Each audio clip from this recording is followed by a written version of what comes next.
There are some things in this world that we will never understand. Who was the Zodiac Killer? Why do people go missing in the Bermuda Triangle? What's inside of Area 51? And by far, the most important question that could ever be pondered: is Herobrine real? People are obsessed with mysteries and theories, and I think it's simple to understand why. It's interesting to imagine there's something much bigger behind everything, and that thrill of being the one who unravels the mystery must be satisfying as hell. But I think they're just as prevalent in video games because everything in a video game was purposely put there. Everything has been coded and programmed to be there, so when something strange does slip up, it's interesting to find out why it's there. And just like theories and mysteries in real life, they can revolve around absolutely anything. So today, I wanted to take a look at some of gaming's biggest theories and mysteries of all time. And just before we get going, I want to quickly say I have not played every game we're talking about today, so if I get something wrong or I make a little mistake, feel free to let me know in the comments, and feel free to call me as many slurs as you want. I feel like theories are a lot more common to come across because anyone can come up with one. For example, I think Shadow killed Queen Elizabeth because he owns a gun and he's been to London before.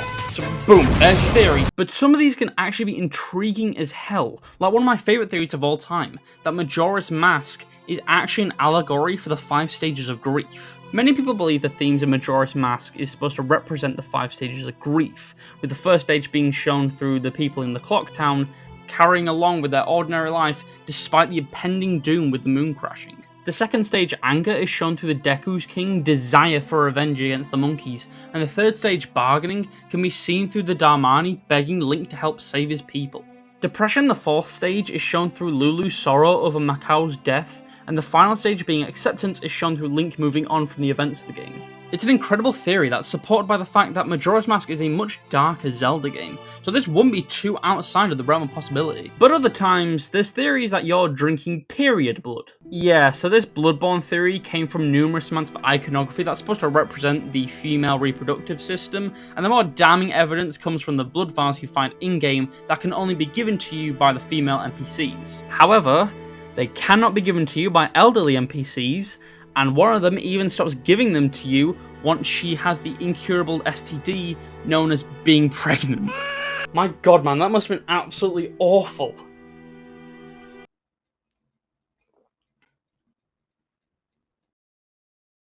What the fuck? Of course, just like all media products, you have your standard theory of the crossover theory, where 2 worlds are connected. One of the biggest ones I could find was Team Ico's Ico and Shadow of the Colossus are connected, with Shadow of the Colossus being a prequel. People believe this as the end of Shadow of the Colossus shows the player being reborn as a baby with horns, just like the kid in Ico. And while this has never been confirmed, it seems very likely this is true. But sometimes these theories can even be spurred on by the developers themselves. Naughty Dog has consistently hinted at their most popular game series, The Last of Us and Uncharted, are connected, with some of the more damning evidence being like a newspaper in Uncharted 3 discussing a fungal infection that can infect humans, and Sully's seaplane that can be seen in The Last of Us Part 2. And while this all seems like pretty damning evidence, they can't be connected because The Last of Us Infection starts in 2013 and Uncharted 4 takes place in 2015. But by far one of my favourite theories is most of the Mario franchise never really happened. This all started when people noticed Mario Bros 3 was a lot like a stage play. As the game opens with a curtain opening, platforms are held up by rope, and the fact that Mario literally runs off the stage at the end of every level. Which, all I'm saying is, who the fuck's gonna take their kids to this?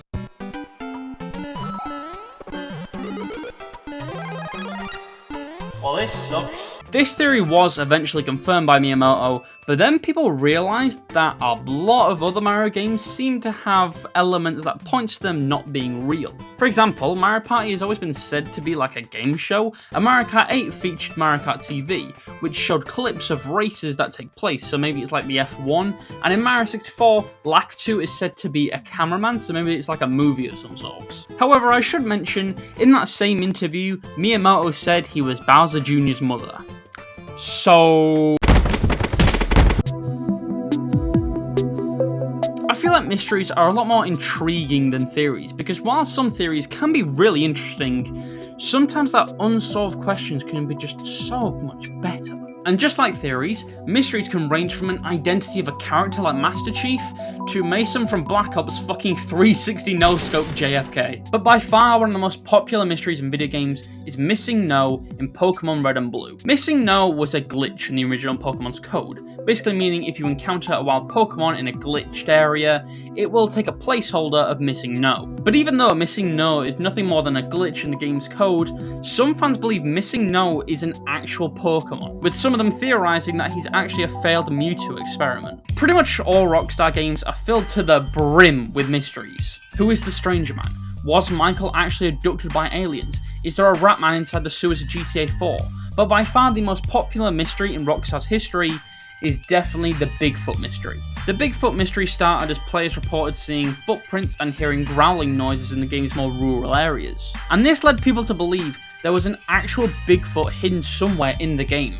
And this spiraled so much so, it's actually been speculated that more people were looking for Bigfoot in the game than they were in real life. Now I don't know how true this is, especially with the abundance amount of those fucking Finding Bigfoot shows. The Tahoe scream is thought to have come from a juvenile Sasquatch, so maybe I'll imitate that and maybe that'll get a reply. But I guess this wouldn't be too hard to assume as fact, since over 20 million people bought the game at launch, and unlike in real life, this was a game. This was all programmed, so surely if you were to look absolutely everywhere, you'd eventually find him. But no, Rockstar came out and said, there is no Bigfoot. But people still believe that somewhere, there may be a Bigfoot. I'm the last of my kind. We've lived in these hills 1,000. You eat bacon! This is what most game mysteries are. Just some strange stuff that for the most part is pretty lighthearted. But then you got some developers who just want to make an 11-year-old shit themselves. For example, in Sonic CD, if you enter a cheat code, you'll have access to the sound test menu, and if you enter these certain digits, the game will fade to white, then fade back in, and reveal this creepy message. Infinite Fun, Sega Enterprises, image by Majin. And for those who don't know, Majin in Japanese folklore are demonic demons with strange powers. How sweet. A lot of people believe that the rows of distorted Sonics are supposed to be Sonic wearing a Mario mask, or maybe even wearing his face, and it's supposed to symbolize the Nintendo and Sega rivalry. But some people have even theorized that it's the face of the guy who created the mystery in the first place. If you want a more in-depth look, I recommend this great video by Aaron C. Show. I'll leave a link for it in the description. Anyway, speaking of Mario, with a franchise as big as his, he's bound to have some mysteries, right? The Mario franchise is one of my favourites. I've been playing the game since I was a kid, and it all started with Mario Galaxy 2. And one of my favourite things to do is just go around every galaxy and just look around for a bit with the game's first person mode. But I haven't done it in Shiverburn Galaxy yet, so let's take a look around.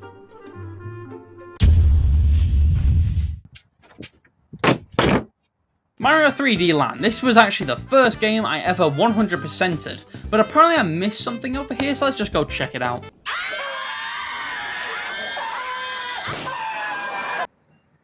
Okay, fine. Let's play Luigi's Mansion. I love the second game, and I'm yet to play the first one, so let's just...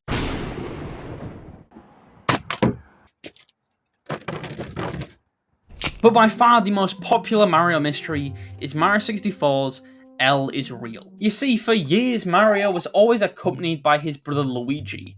They were the Mario brothers after all. But in Mario 64, Luigi was nowhere to be found. No one can find him, and there was no seemingly way to unlock him. But soon after, people looked at this monument in the castle's courtyard, and the writing on it apparently reads, L is Real 2401. And people believed if you grabbed 2,401 coins in the game, you would unlock Luigi. One problem though.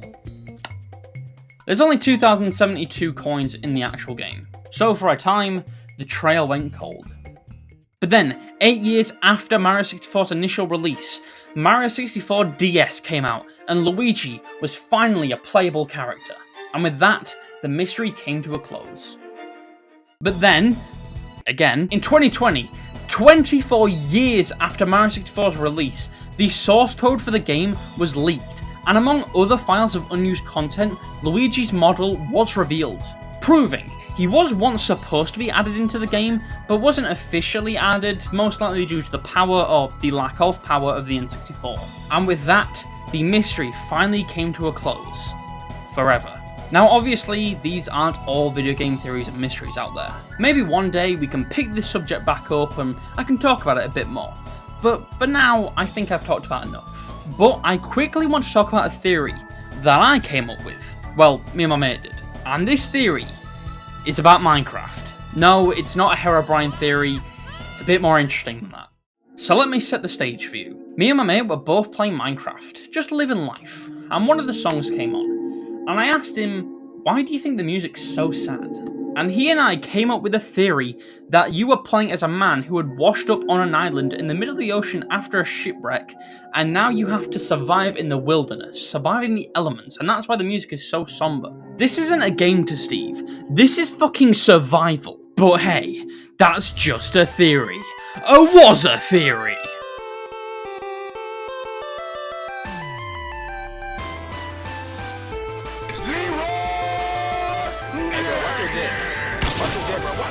There was a misinput, calm down! You calm